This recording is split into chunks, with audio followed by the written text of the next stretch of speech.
Sasa nakuja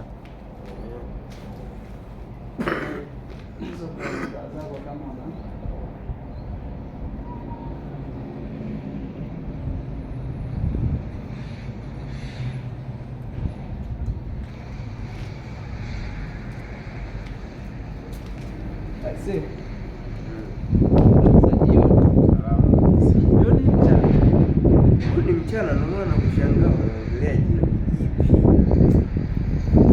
Ndio mimi nimesoma hapa sana, nilikuwa na shughuli zangu nafanya hapo. Ila sasa tuongee haraka maanake tumeanza kupeana ahadi muda sana, na ahadi ni deni. Hiyo ahadi ni deni. Kwa hiyo lazima tuongee fasta ili mambo yaende. Niambie bwana.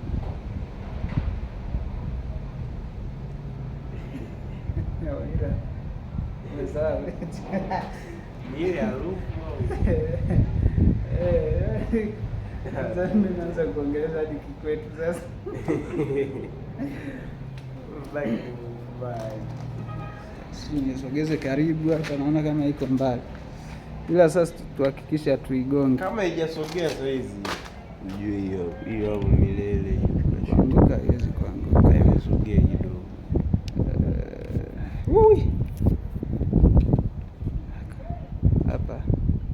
Hapa imekaa, kuanguka sidhani. Mkaa hapo nione kama hapo